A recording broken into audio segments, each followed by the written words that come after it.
El siguiente programa es familiar. No contiene escenas de sexo ni violencia. Para mayor comprensión de los menores de edad, debe ser visto en compañía de un adulto responsable.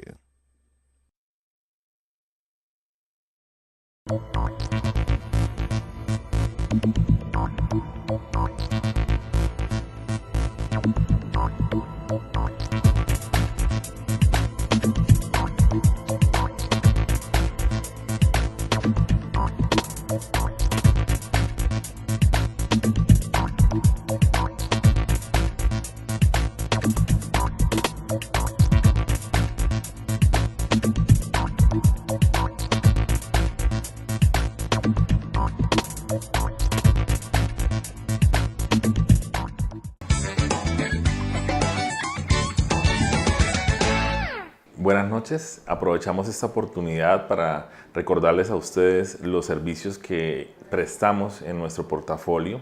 El servicio de urgencias 24 horas al día, tenemos hospitalización para adultos, para niños y para pacientes de obstetricia maternas. Adicionalmente estamos desarrollando a través de convenios con las alcaldías de Socorro, Hato y Palmas las actividades de promoción y prevención y del plan ampliado de salud. Igualmente, consulta de medicina general de lunes a viernes, la consulta especializada de lunes a sábado en diferentes especialidades como anestesia, cardiología adultos, cardiología pediátrica, neurología clínica, neurocirugía, dermatología, gastroenterología. Esta especialidad de gastroenterología el año pasado la estábamos prestando solamente 2 días a la semana, pero a través de un convenio que se realizó con otro gastroenterólogo tenemos la prestación del servicio de martes a viernes todas las semanas a partir del mes de febrero. Igualmente está la especialidad de medicina física y rehabilitación, la especialidad de medicina interna, la especialidad de nutrición y dietética, oftalmología, optometría, ortopedia y traumatología, otorrinolaringología, pediatría, psicología, psiquiatría, la cual se presta durante 2 fines de semana al mes, cirugía plástica y estética, cirugía vascular, cirugía gastrointestinal, cirugía ginecológica laparoscópica, la cirugía pediátrica y algunos servicios de apoyo diagnóstico como laboratorio clínico especializado con los más altos estándares de calidad, las endoscopias digestivas, el servicio de fisioterapia, el servicio de terapia ocupacional, terapia del lenguaje, la terapia respiratoria, el servicio de radiología e imágenes diagnósticas y el servicio farmacéutico que se presta 24 horas al día.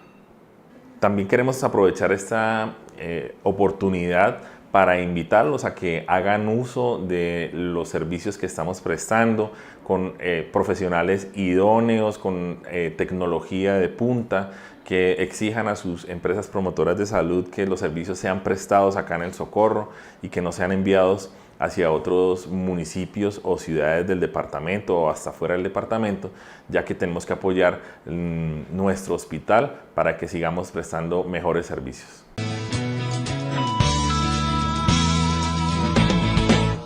Quiero compartir con ustedes un tema muy importante y muy vital relacionado con la salud, no solo de Colombia, sino también de todo el mundo, y es el virus de la inmunodeficiencia humana, más conocido como VIH. El VIH es una de las enfermedades que hoy en día más preocupa a la Sociedad Mundial de la Salud. Esto se debe a la presencia de diferentes factores y circunstancias, entre las que se encuentran las más importantes son el poco conocimiento y la poca familiaridad que los habitantes y las personas tienen con esta enfermedad, incluyendo todo lo que son los métodos para el control y la prevención de esta. El VIH es una de las enfermedades que hoy en día más preocupan a la Sociedad Mundial de la Salud. Esto se debe a la presencia de diferentes circunstancias e importantes factores, muchos de ellos relacionados con la poca familiaridad o el poco conocimiento de la enfermedad, incluyendo todo lo que es los métodos del control y la prevención. Un estudio realizado hace apenas 2 años, en el 2015, por el Programa Conjunto de las Naciones Unidas sobre el VIH y el SIDA, muestra una extensión a lo largo y ancho del mundo a una velocidad muy alarmante, ya que cada 10 minutos alguna persona se contagia de esta enfermedad, lo que nos arroja finalmente un índice de aproximadamente 35 millones de personas hoy en día afectadas por esta. Pero, ¿qué es el VIH? ¿Qué es el virus de la inmunodeficiencia humana que hoy en día ha matado a tantas personas y tiene afectadas a muchos y que tanto asusta a las personas? Esta es una enfermedad viral caracterizada por un compromiso marcado de la inmunidad celular. Su principal característica es que afecta a las células del sistema inmunitario, alterando o anulando todo lo que tiene que ver con su función, lo que provoca finalmente una infección que en varios años produce el deterioro del sistema inmunológico. Por lo tanto, se produce una alteración progresiva del sistema y por consiguiente un estado de inmunodeficiencia. Antes de continuar, quiero aclararles qué es el sistema inmunológico, para qué sirve, qué función es la que cumple en nuestro cuerpo. Este es el sistema de defensa del cuerpo, es el sistema de protección. Sus células son las encargadas de luchar contra cualquier infección que coloque en riesgo todo lo relacionado a la integridad y la salud de nuestro cuerpo. En otras palabras, en una palabra muy simple, es la defensa de nuestro cuerpo. Por lo tanto, cuando este sistema se encuentra en condiciones precarias o cuando no funciona bien, por lo tanto, el cuerpo se va a encontrar indefenso, no va a poder reaccionar ante todos los riesgos ambientales o ante todos los riesgos de infección a los que se pueda enfrentar. Hablando de eso, tenemos, como les decía, el VIH. ¿Qué sucede cuando el sistema de defensa no actúa de manera adecuada? Cuando el cuerpo está indefenso ante esta enfermedad. Si la enfermedad no se detecta a tiempo, si la enfermedad, la persona no es sometida a un adecuado tratamiento en un tiempo importante para ella, entonces esta enfermedad cambia de VIH, es decir, de virus de inmunodeficiencia humana, evoluciona hacia lo que mundialmente se conoce también como el SIDA, que son las siglas de síndrome de inmunodeficiencia adquirida.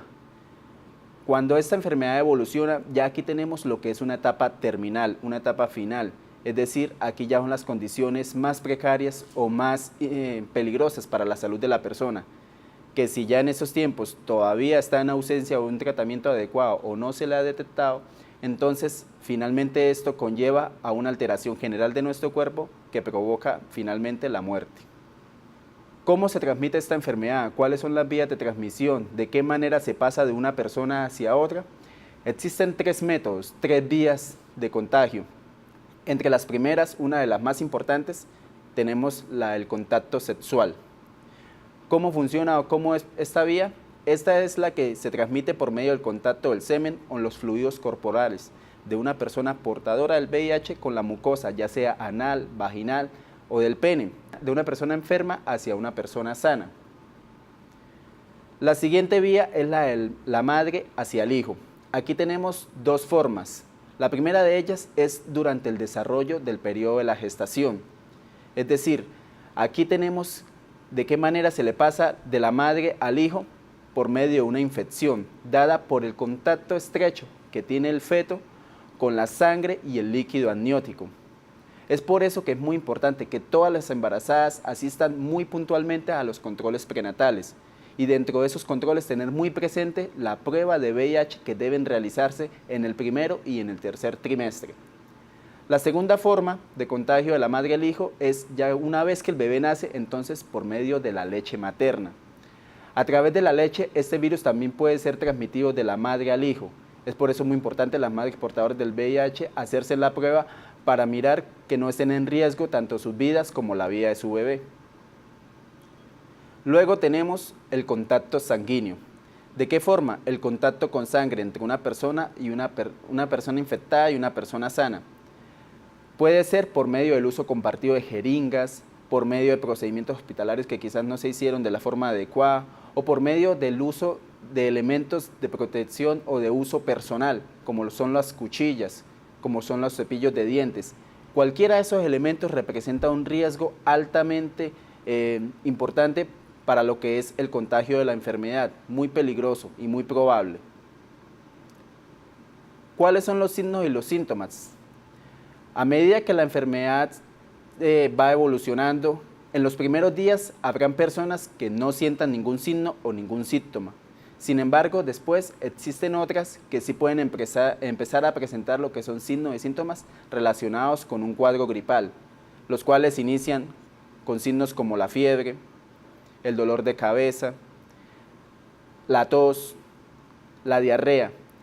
A medida que la infección avanza y va afectando más y más el cuerpo, ya más adelante entonces tendremos otros signos, otros síntomas todavía más graves, como lo son la pérdida de peso, demasiado peso, la persona se baja, entra en un estado de desnutrición muy severo.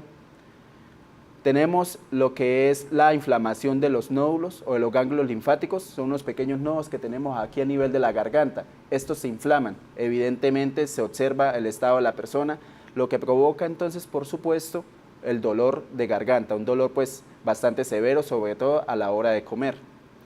Si esta persona aún en estos momentos no se le detecta la enfermedad o se encuentra en ausencia de un tratamiento adecuado, ¿qué es lo que sucede? La infección continúa su avance, continúa avanzando hasta el punto de llegar a afectar los demás sistemas vitales del cuerpo, sistemas importantes para el funcionamiento y la integridad del cuerpo, como lo son el cardíaco, el respiratorio, el neurológico y el renal, cada uno de los cuales representa un papel muy importante para la vitalidad del cuerpo, y si alguno de estos falla, por supuesto la persona entra en un estado de peligro para su vida, lo que provoca finalmente la muerte. ¿Cómo saber si tengo VIH? ¿De qué forma se diagnostica? ¿Cuáles son las pruebas que existen para una persona determinar si tiene o no el virus en su cuerpo? Tenemos en primer lugar la llamada prueba de ELISA. Esta es una prueba mediante la cual se toma una muestra de la persona, la cual es colocada o impregnada en una lámina, normalmente de tipo plástica. ¿De qué forma funciona? Esta lámina se impregna con la muestra que se le toma a la persona y allí tenemos la presencia de un componente viral, de tal manera que si en la persona, en la muestra de la persona existe el virus o tenemos la presencia del virus, estos dos se van a combinar y van a provocar una reacción en cadena que va a poner más adelante en evidencia o va a manifestar la presencia del virus en la persona. Esta es la llamada prueba de ELISA. Luego tenemos las llamadas pruebas rápidas. Aquí tenemos dos medios. La primera de ellas se toma lo que es la muestra de saliva de la persona y la otra es una muestra sanguínea que normalmente se obtiene por medio de un pinchazo. Su mecanismo o su forma de funcionamiento es similar a la de la prueba ELISA. Se introduce en un soporte sólido que tiene las características similares al anterior. Este soporte contiene sustancias reactivas que proporcionan el resultado y ponen en evidencia la presencia del virus en la persona para entonces determinar si está o no contagiada con el virus de la inmunodeficiencia humana. Este resultado es llamado la prueba rápida, ¿por qué? Porque puede arrojarse en tan solo 20 a 30 minutos. Muy importante, este resultado no es tan eficaz con respecto a la prueba ELISA, puesto que para que el virus se haga visible por medio de este resultado, tiene que llevar en promedio un periodo aproximado de 20 a 30 días en la persona. Es decir, si la prueba se le hace a la persona, pero no han pasado más de 20 o 30 días desde que estuvo sometida o expuesta al virus, entonces no va a salir ahí visible. Por lo tanto, siempre será necesario, en primer lugar, la prueba de ELISA. Una vez que esta prueba se realiza, si la prueba sale positiva, se hará más adelante, aproximadamente un mes después, se hará la llamada prueba de Western blot, que es la tercera. Esta es la prueba confirmatoria. Aquí ya es la definitiva en la que se va a determinar si la persona se encuentra o no contagiada con el virus del VIH. Esta prueba nos arroja lo que son tres diferentes tipos de resultado. El primero de ellos, positivo. Como su nombre lo indica, positivo señala la presencia del virus en la persona. En segundo lugar, tenemos el negativo, es decir, la persona no está infectada con el VIH, no está el virus en su sangre. Finalmente, el indeterminado. El indeterminado hace referencia a que no se encontró la totalidad del virus en la sangre de la persona, pero sí algunos componentes. Por lo tanto, es necesario que pase un mes y la persona vuelva y se realice la prueba. ¿Cuál es el tratamiento para esta enfermedad? ¿Cómo se trata? ¿De qué se trata? ¿Cómo es? En la década de los 80 surgió el primer medicamento contra el VIH llamado AZT. Sin embargo, 15 años después, en el año 96, ya surgieron luego de muchos estudios de avance científico, muchos estudios por parte de la Organización Mundial de la Salud, surgieron 3 medicamentos. El primero de ellos, inhibidores análogos no nucleósidos de la transcriptasa reversa. El segundo, inhibidores análogos nucleósidos de la transcriptasa reversa. Y el tercero, inhibidores de la proteasa. Cada uno de estos medicamentos, luego de varios estudios, se logró demostrar que arrojan lo que es importantes beneficios para todas aquellas personas que padezcan el VIH. Cada uno de ellos juega un papel muy importante dentro de la integridad de la persona y dentro del mejoramiento de su calidad de vida en caso tal de ser portadora de este virus. ¿Cómo funcionan? ¿Cuál es su mecanismo de acción? Según estos estudios, se logró demostrar que estos medicamentos logran bajar notoriamente la carga viral. ¿A qué hace referencia la carga viral? Simplemente a la cantidad de virus que la persona tiene en su sangre, lo que permite entonces la transformación de la infección en un estado crónico. Es por eso que las personas con VIH pueden vivir una calidad de vida casi que normal a una persona no contagiada, gracias al tratamiento sometido por medio de estos medicamentos. Además de eso, estos medicamentos también permiten lo que es el retraso o hacen más lento el deterioro del sistema inmunitario, mejorando por lo tanto la calidad de vida de la persona y además de eso reduce su potencialidad. La potencialidad de virus la disminuye, lo que nos arroja que sea menos probable su transmisión de persona a persona. ¿Cuáles son las diferencias entre el VIH y el SIDA?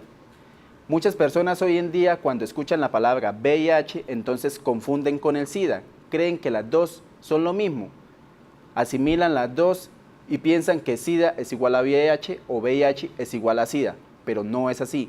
Existen muchas diferencias importantes entre estas dos enfermedades o estos dos estados.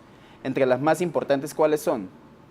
El VIH es un virus, como les decía al inicio. Este se trata de una enfermedad viral, es un virus.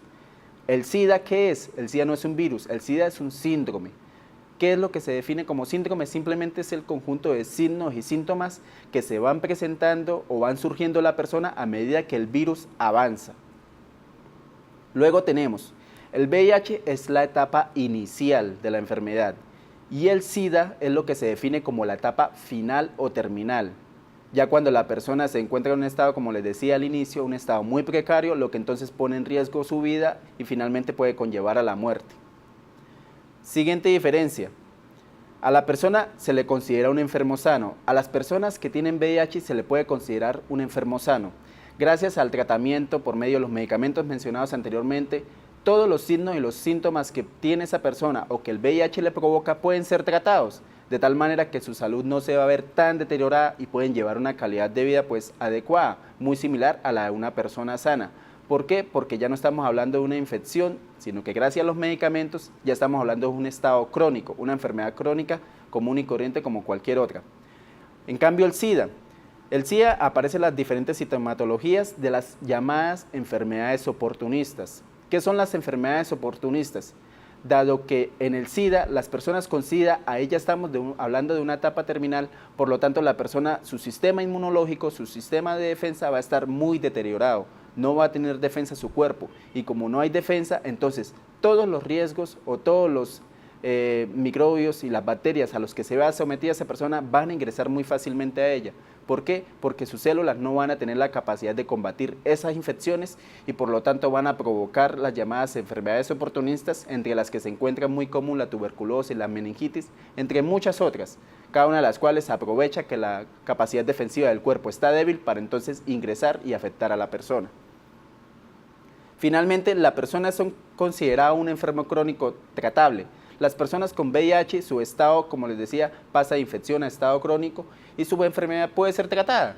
Sus signos y sus síntomas pueden ser tratados, de modo que su calidad de vida es bastante buena, adecuada. Mientras que las personas con SIDA, prácticamente algo muy importante del SIDA es que ellas no mueren como tal por la enfermedad del SIDA. Una persona que tenga SIDA no muere de SIDA.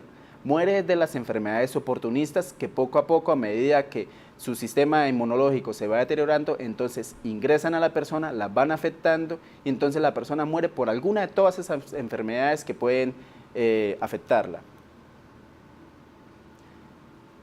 Existen hoy en día muchos mitos y muchas creencias en la sociedad con respecto al virus del VIH. Muchas, cada una de las cuales son creadas por la falta de conocimiento, por la falta de familiaridad relacionada pues, con la temática de esta enfermedad, cómo funciona realmente, cómo es, qué es. Entre los que se encuentran los más importantes, algunos muy comunes, ¿cuáles son? El primero, el VIH es una sentencia de muerte. Muchas personas cuando se someten a la prueba del VIH e infortunadamente les dicen que la prueba es positiva, que sí tiene el VIH, entonces la persona, su estado de ánimo entra en una depresión muy severa a tal punto que ya piensan que su vida no tiene sentido, creen que ya con eso las condenaron a muerte, pero no es así. El VIH es una enfermedad que si es detectada a tiempo, entonces la persona va a ser sometida al correspondiente tratamiento, su estado va a pasar a un estado pues crónico, pero eso sí, va a poder vivir una calidad de vida bastante adecuada, una calidad de vida normal, cumpliendo con sus funciones y llevando su vida casi que normal. Otra creencia que también se escucha en la sociedad es: solo los heterosexuales no contraen VIH, es decir, esa enfermedad solamente le da a los homosexuales. El VIH es una enfermedad que no identifica la identidad sexual de ninguna persona. Tanto a hombres como a mujeres, esta enfermedad las puede afectar. Por lo tanto, siempre cuidarse. Esta enfermedad, a medida que ve la oportunidad o ve cualquier puerto de entrada en la persona, de inmediato ingresa, independiente si la persona es heterosexual u homosexual o lesbiana, etc. No importa la identidad sexual de la persona, el virus igual ataca tanto a hombres como a mujeres. Siguiente mito: las personas con VIH o SIDA se ven enfermas. Muchas personas creen que cuando la persona entra en contacto con el VIH o está contagiada del VIH, entonces ya su estado de salud se va a ver deteriorado demasiado, se va a ver muy enferma por todos los síntomas. No, incorrecto. ¿Por qué? Los medicamentos que hoy en día se utilizan logran disminuir lo que es la severidad en la presentación de cada uno de esos signos y esos síntomas. Por lo tanto, la integridad de la persona, su aspecto físico, su aspecto cognitivo, se va a ver normal. No va a ser tan afectado solamente si la persona, su enfermedad es detectada a tiempo y es sometida a un tratamiento adecuado. Otro mito muy importante: si estoy usando anticonceptivos no puedo contraer el VIH, específicamente el condón. Es cierto, el condón es el único medio preservativo que puede protegerte contra las enfermedades de transmisión sexual. Sin embargo, les recuerdo, los medios de contagio, las vías de contagio de este virus no es solamente por la parte sexual. Recordemos el contacto sanguíneo. Si entras en contacto con la sangre de una persona infectada, ahí puedes contraer el virus. El VIH puede transmitirse a través de las lágrimas, del sudor, de un mosquito, que un mosquito pique a una persona enferma y luego pique a una persona sana, piscinas o el contacto casual. Muy importante este mito. Hoy en día el VIH y el SIDA ha estigmatizado mucho a las personas. Las personas que hoy en día padecen de esta enfermedad se sienten discriminadas o despreciadas por este mito y por esta creencia. Es decir, si ves que o sabes que una persona tiene VIH, entonces, ay no, no lo toques, no le des la mano, no lo abraces, no le des un beso porque te contagias. Eso es incierto. ¿Por qué es incierto? El virus de la inmunodeficiencia humana necesita de un medio corporal u orgánico para sobrevivir. Es decir, él necesita estar dentro de nuestro cuerpo para entonces sobrevivir. De tal manera que en una piscina el virus no va a estar. Si le estrechas la mano a una persona con VIH, no se te va a transmitir. Si le das un beso, si le das un abrazo, o simplemente si te bañas en una piscina donde hay otra persona con VIH, no se te va a transmitir. Recordemos, las únicas vías de contagio son la sexual, por medio de los líquidos vaginales, anales o el pene, las de sangre o las de la madre con el feto, o con su hijo por medio de la leche materna. Entonces, quitar ese estigma sobre las personas con VIH, quitar ese estigma sobre las personas que están enfermas con SIDA, de que no le puedes dar la mano o no los puedes abrazar porque entonces te vas a contagiar. Eso es incorrecto. No puedo tener un bebé porque tengo VIH. Muchas mujeres, cuando son diagnosticadas con VIH, entonces creen o asumen que ya no van a poder tener un bebé en sus vidas. Incierto, incorrecto. ¿Por qué? Gracias a los medicamentos, gracias a los avances de la ciencia, se ha demostrado, muchos estudios han demostrado que madres teniendo VIH se someten a un embarazo y su bebé nace sano, gracias al tratamiento que se le administra durante su proceso de gestación. ¿Está bien tener sexo sin protección si ambos miembros tienen VIH? Incorrecto. Eso también es incorrecto. ¿Por qué? Cada uno de nuestros cuerpos es diferente. Cada uno de nuestros cuerpos va a reaccionar al virus de una forma diferente. De tal manera que si tú tienes VIH y tu pareja también, y crees que por el hecho de tener ambos el VIH no se necesita la protección, estás errada. Eso es incorrecto. ¿Por qué? El VIH siempre va a reaccionar de forma diferente en cada uno de nuestros cuerpos.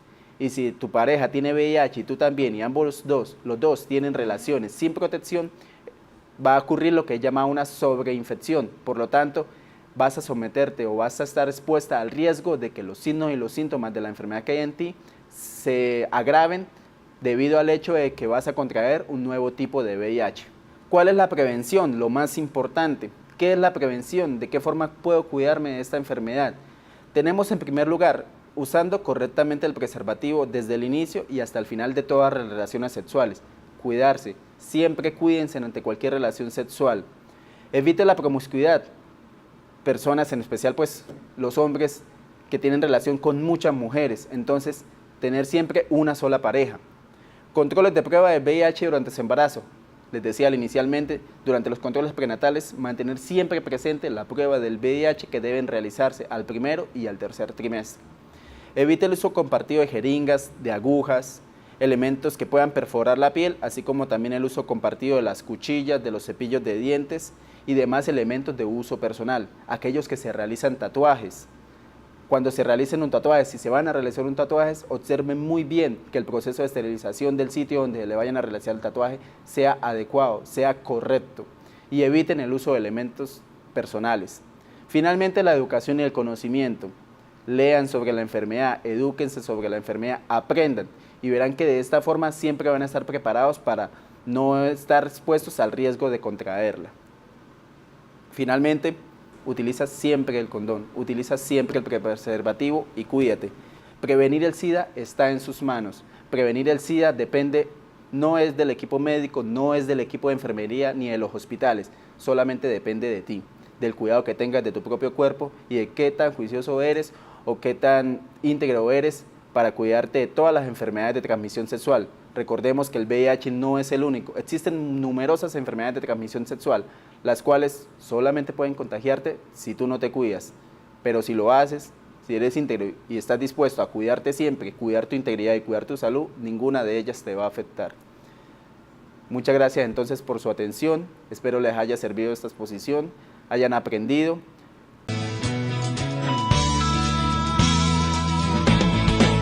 Enfrentamos situaciones difíciles que requieren apoyo que no hemos encontrado a nuestro alrededor o necesitamos hacer un alto en el camino para tomar decisiones trascendentales. El Hospital Manuela Beltrán del Socorro dispone de un equipo de profesionales responsables y éticos preparados para orientarnos y acompañarnos en el proceso de construir un mejor camino para seguir avanzando. Solicite su cita al Servicio de Psicología en Estadística del Hospital Manuela Beltrán. Dese la oportunidad de escucharse y ver que las cosas pueden ser distintas.